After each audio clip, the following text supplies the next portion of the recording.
Yeah, I'll start my little thing here. Okay, should we? What time is it now? We have a bit of it's a little bit more of a tight schedule today. What do you think, Monty? Should we just start? I think we start. People are obviously beginning to come in now, and we, as I say, we are recording it anyway, so we will be able to. People will be able to catch up on these. So I think that would be useful. That would be good. Okay. Well, guys, but today we're starting with individual works, and we're starting. There's 3 presentations on singular works. This first per Magnus on rescaling Beethoven, and then there's Treya Nash about Alice Shield's opera, one of her operas, and then there's Irene Røsnes on systemic virtuosity in violin performance. So this is a reassessment of musical history from the point of view of identity, work identity, and performance practices. I don't think I'm gonna make much more of an introduction than that, and just hand it over to you, Per Magnus. Yeah, I'm gonna do one little thing here. Okay, thank you very much. Thank you very much to the organizers, Göran and Monty, for this conference and for having me here. So, rescaling Beethoven, very long, very short.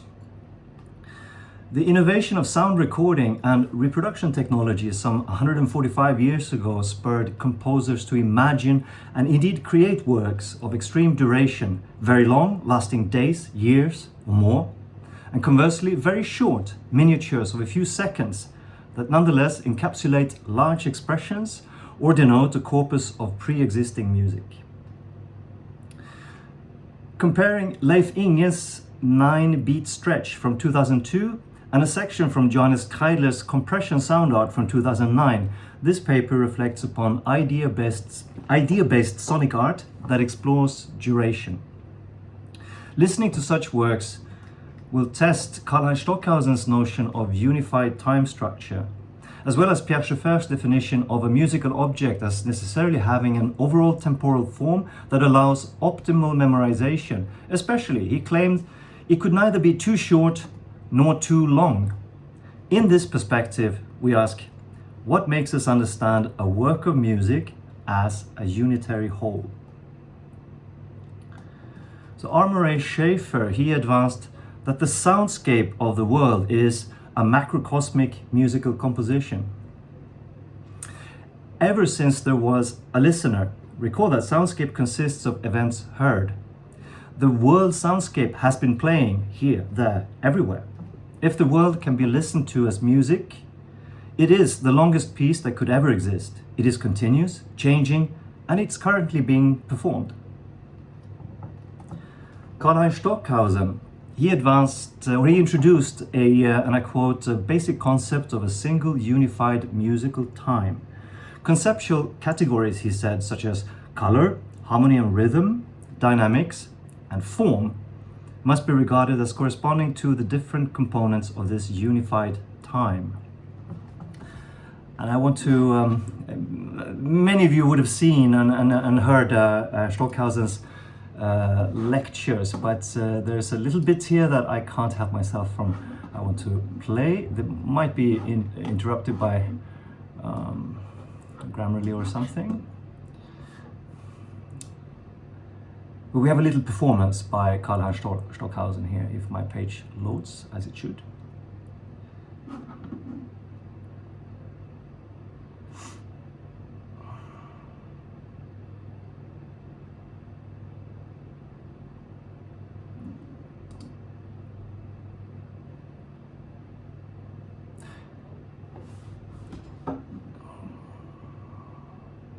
This is not very encouraging. It takes way too long time to load this page. I'm going to skip that. I'm going to imitate what Stockhausen does here when he gives these lectures at England. He basically sings to the students in the audience to illustrate the fact that the impulses, when they are accelerated, they become pitch. So he does something like this. So we can hear the flapping of those the vocal flaps or folds, and we can put more pressure to accelerate this.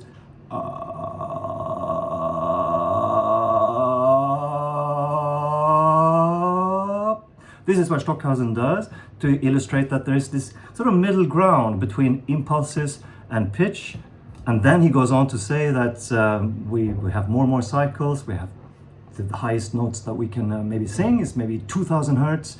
We can double this an octave up, or 2 times 2 octaves. And we come into a region where it's all about timbre and brilliance of sound, declining as we grow older, Stockhausen says. Okay, Stockhausen does this much better than I, but at least I got the message through there, I hope.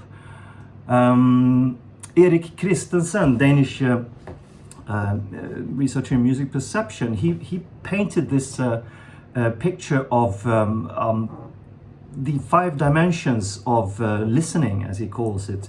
So starting with the close linkage between intensity and space. That is essentially what acoustics are. You know, sound in physical sound is variations of intensity in a room, and that can create a timbre, which creates pulses and eventually musical movement.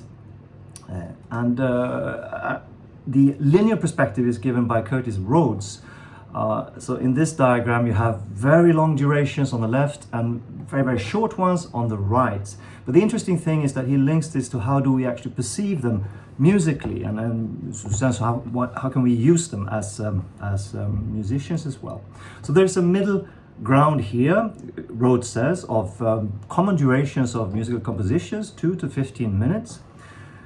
Today we're interested in very long ones, stretching, so to say, into years, and the very short ones, which go into, well, less than a second at least. But as you can see here, it's quite clear that we do have lots and lots of time to the right, in particular. But this is in the domain of timbre and in what Stockhausen referred to as brilliance. Yeah. Okay, so.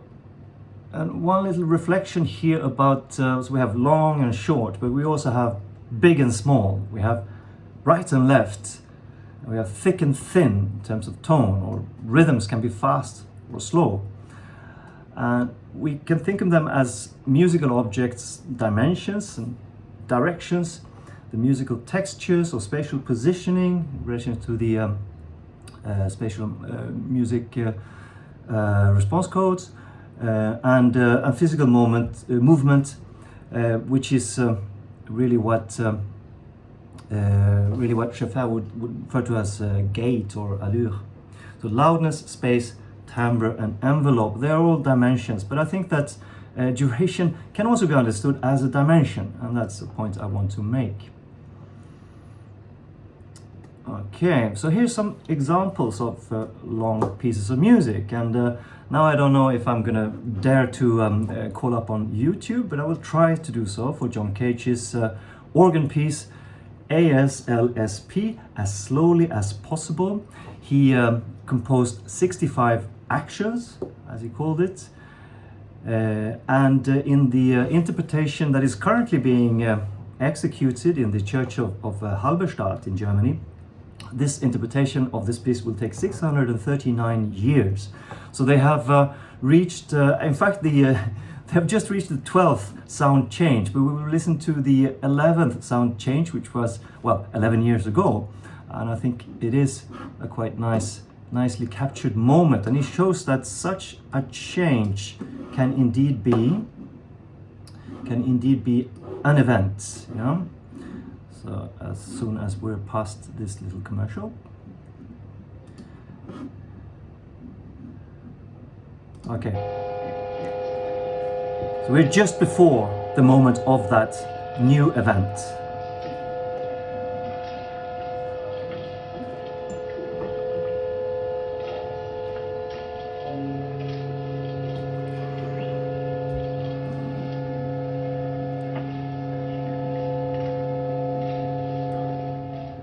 Okay, there you go. So people have been waiting for this for years and years, and I think that the 11th sound change is going to happen in 2026.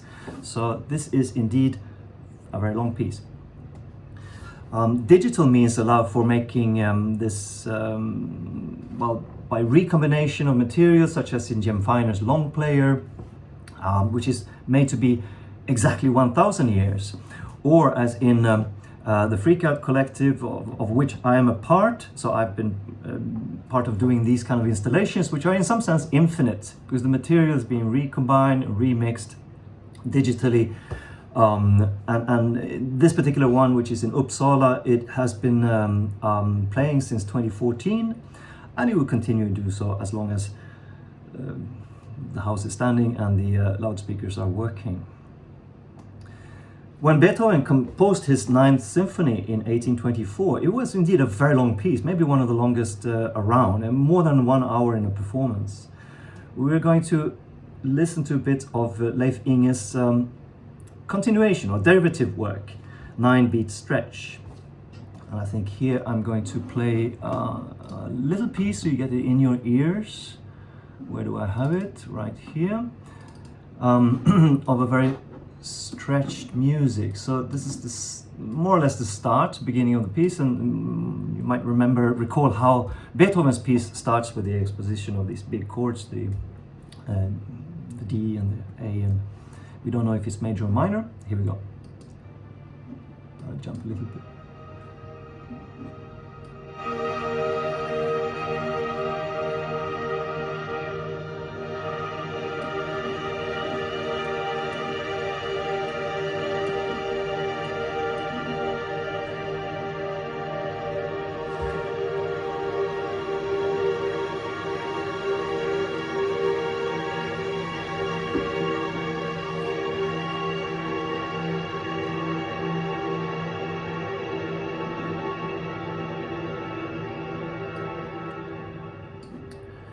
Okay, so that's a very short excerpt of Leif Inge's piece. And I curated the Asian premiere as a concert installation version in Seoul 4 years ago of this piece. We come to very short. We must mention Anton Webern, of course, who in some sense compressed or the romantic gestures or classical gestures into very dense expressions, short pieces. But this, I'm sure that most of you know very well. But something that you may not know as well is the arguably the shortest piece released as a single by the noisecore group Napalm Death in 1987. So this is a piece that is 1.3 seconds long, and we shall listen to it. I think we shall listen to it when they perform it in a live version, because it's I think that brings the point over.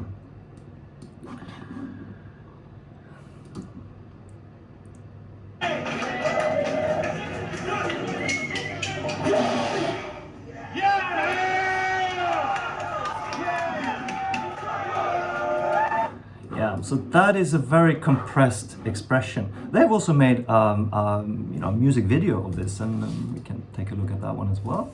It goes with the style.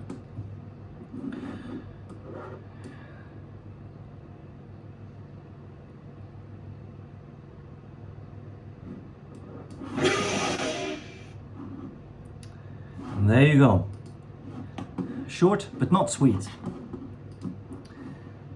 And then we come to the second pillar in my investigation here. So it's Johannes Keidler's compression sound art pieces, in particular his complete Beethoven symphonies played in 1 second. So it's part of a playlist. As you see, it's the first one there. And I can really recommend listening to these. They are ingenious, they're sort of spot-on interpretations of sonic events. Okay, I won't say any more. You will discover this. We will focus on the Beethoven symphonies, and here you will hear the Ninth Symphony in a very, very short interpretation. It is right at the end of the 1 second here. We can listen to all 9 symphonies. And there you go. That is very short.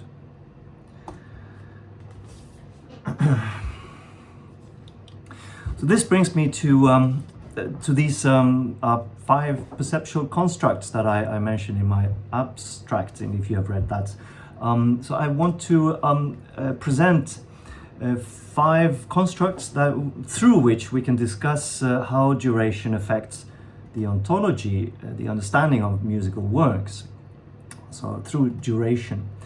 And in a way, it offers a way to connect between the very long and the very short. The first one is continuity. Any process that is long enough tends to be perceptually broken down into segments.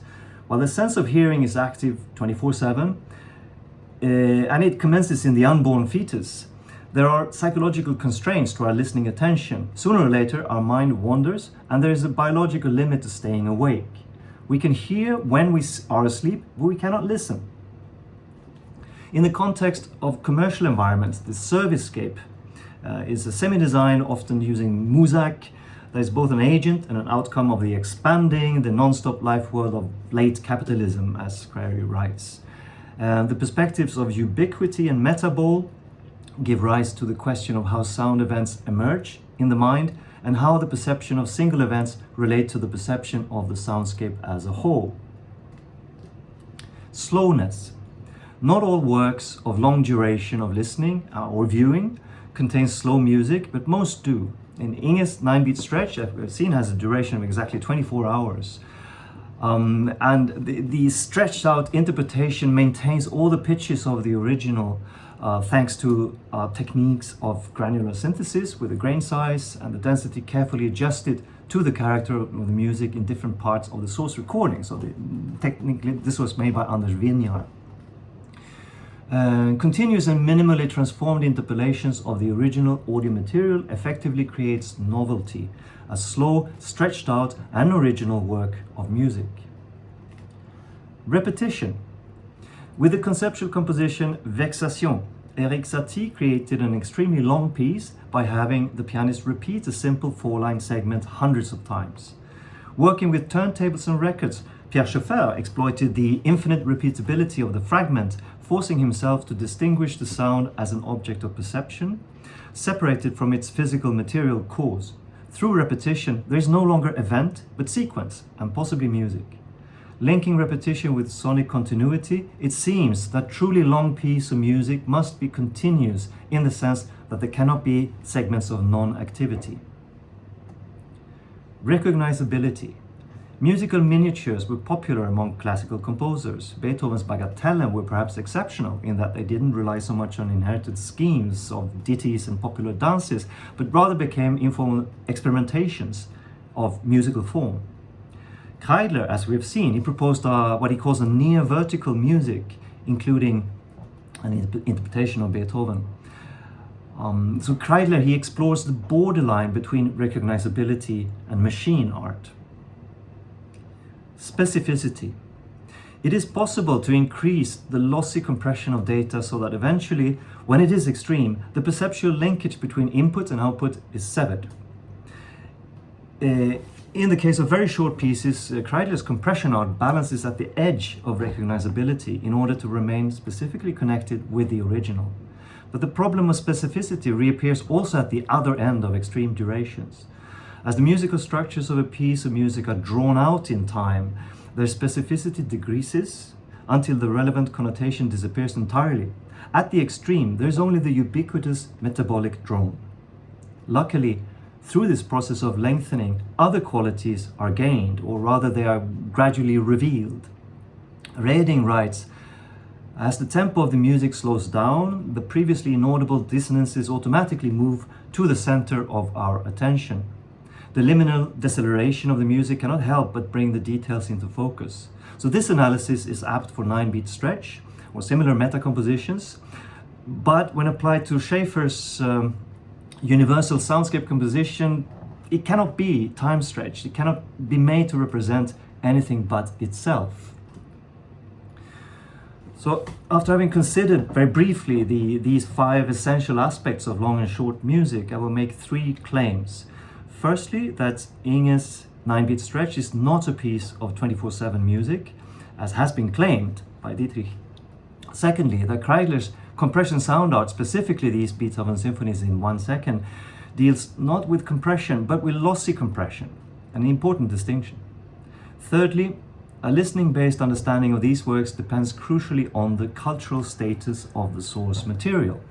And that brings me to what links them together, and that is iconicity. The slow music of 9-beat stretch manages to establish itself as a piece with a specific identity exactly because it relies on a well-established cultural icon. The listener is drawn into the materiality of the orchestra and the voices, an imagined reality of the trace of something that did exist. If it is true that, as Chris Cutler writes, plundered sound carries, above all, the unique ability not just to refer, but to be, it offers not just a new means, but a new meaning. End quote. And this implies that when we listen to 9-beat stretch, we listen to, in fact, 3 things at once. Firstly, Beethoven as a cultural artifact in the semantic listening mode. Secondly, the sounds themselves in the reduced listening mode. And thirdly, audio stretching as a technique in and of itself in the causal listening mode. By definition, derivative works only exist as extensions of previously created works, and their force of artistic novelty, if any, depends on their ability to retain a cultural connection with the original. This connection is evident in Kreidler's collection of compressed cultural icons. While these are bursts of musical humor, Leif Inge's piece draws the audience into an embodied mode of listening, offering an approach to the transcendental. To sum up, for very long musical pieces, I posit that the defining concepts are continuity, slowness, and repetition, while for very short, they are recognizability and specificity. And of course, these 5, they apply across the board. In conclusion, the principle that, that allows the serendipitous connection between these 2 works is the overarching concept of iconicity, an extrinsic quality enabled by technologies of appropriation. So this is the end of my sort of theoretical presentation here, and I think I have a couple of more minutes, if I may, and I will very briefly show how I have gone about to explore this artistically. And this is very speculative. It's a sort of tinkering in my little studio, but the basic idea is to connect the long and the short. And how can we do that? Well, we have on a line here, we have Inge, Beethoven, and Kreidler, right? These are the duration of their works. We can count the number of seconds this way. And then we find the linear proportions. So it's 22 times between Beethoven and Inge, and it's something like 30,000 times between Beethoven and Kreidler. It makes more sense, however, to think of this in terms of octaves, as Stockhausen certainly would tell us if in that lecture that he gave. So between Inge and Beethoven, there's something like 4.5 octaves of time, and between Beethoven and Kreidler, there's another 15 octaves of time. So you know, we can take Inge's recording of 24 hours and compress it so that it has the duration of a normal regular performance of Beethoven's piece, and likewise we can take Kreidler's 0.13 seconds and stretch it out so that it has a duration of more than 1 hour. So I did this, and we can hear it, but it's not really satisfying. So I took this one step further because I wanted to mix them together and allow us we can listen in layers, right? So I realized that between Inge and Kreidler, there's something like 20 octaves, or actually very close to 666,666 times linearly. I do not know why this number comes up, but there is a midpoint, which is something like 10 octaves of time on either side, and we can use this to create a time compression of Inge's piece of 816 times, and a time stretching of Kreidler's little fragment of 816 times, and then they have exactly the same duration. I also added yet another way of thinking about compression, and that is taking a MIDI file of Beethoven's Ninth Symphony and reading it as if it were audio data. So we can listen to the MIDI, but not as symbolic information, but just as, in some sense, pure samples. And mixed together, these three things, they become a little speculative piece that I called MIDI-Fun B21. And I would like to conclude by playing it to you. It's 1 minute and 40 seconds. And here it is. And this is perhaps also then a conceptual sound or idea-based sound art. Okay, MIDI-Fun Beethoven.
Okay, well, thank you very much for your attention, and I'm happy to take any questions at this point. Yeah, thank you. This is really interesting. I like the way you brought Stockhausen back into this. Fantastic. Do we have any questions? Well, if not, I have one. Since you're bringing back Stockhausen, there's the time and the frequency as well. Have you considered stretching the spectrum as well, or just the time? I've done It belongs to the same concept, I would think. Yes. Yes, that's right, and of course it's very interesting to do spectral manipulations in the vertical dimension, and you can also do sliding treatment. So I've been exploring that in other works. Yes. Okay. Good. Well, we have two questions. Nemanja, you want to go first? Yes, thanks. I was wondering, thank you for the presentation. It was very informative and also interesting to hear this your piece in the end. And I wanted to ask, have you, when one transforms these sounds, did you actually think also about this like a collateral effect of data loss and degradation that actually involves there? Yes, and I think that's very relevant, in particular in the case of Kreidler's compression. And I'd say that it's not compression, it's lossy compression. So because once you have done it, you can't retrieve the original. So for sure something is gone. It's very different when you go to lengthwise, because then you actually add on at least interpolations of between existing pieces of information in terms of frames, spectral frames. And this introduces interesting artifacts, and there's much more to be found in there, of course, in digital artifacts. Yeah. Okay, then we have Aril. Do you have a question? Two questions. This question of temporality that you deal with here, it's very interesting, and it's very interesting to hear. First question: when there are several temporalities at once, like in polyrhythms, how would you comment about that? And the other question is, when, as we discussed yesterday, the problem of temporal dynamics or transformations, as when musical acts are delayed, and especially in reciprocal interaction, where you get various kinds of dilemmas and antinomies, as we discussed yesterday. That, in a way, affects the very concept of what time is. Well, I just leave it to you. Yeah. Well, thank you. That's really great observations or questions there. So for the first one, with the polyrhythms, now I would actually simplistically say here that a polyrhythm is it's only poly when you decompose it and or when you have to produce it. When you listen, you sort of reconstitute that action. But musically speaking, it's just one thing. And I think that it could fit into the scheme here of rhythms as metaphors of physical movement, as I think Schaeffer would have thought about it as a texture. It's just we can call it a polyrhythmic texture. And for the second thing about time and distance, yes, but that is the question of simultaneity which we cannot establish. I mean, we can, of course, when we're close enough, we never really we never question it. But in your work with network performance and my own explorations of such, yes, this is of course very conditioning factor that we have to find ways of creatively using, I think. May I just add one comment? When you mentioned the iconicity, in a way I thought it might be related to what I mentioned yesterday about reference functions in the very musical acts, like what we could call post-diction. And I would say that iconicity may be relating to such a kind of function in the communication. And these other functions like the simple and, I mean, it's really relaxing, the co-diction when you share in the same temporal moment. And of course prediction, which I think is a very demanding thing, especially in improvisation, because then the question arises: how can you cope with the uncertain acts of another that has not yet reached you, and the effects of your own as that reaches the other sometimes later?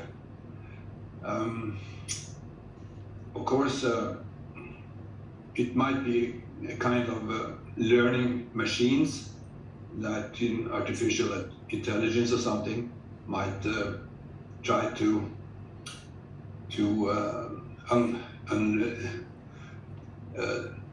get these things up, but I think our main problem with that is, of course, the self-referentiality, because if it may refer to what you play, but is it then really referring to what I do? How do I act in a way based on the prediction of what I do? So these problems of the temporal dynamics in distant or inclusive, if we call it, or international or intercontinental, and even quite local things. I mean, even here in Norway, we have had problems with delays, even at our short distances, that leave these things open. Okay, well, thank you for your presentation and thank you for interesting questions. I think we need to move on, not to be we'll be a little strict about the timing here. So Treya Nash is going to inform us on Alice Shield's opera, electronic opera Apocalypse. Please go ahead. Good morning, everybody. Let me just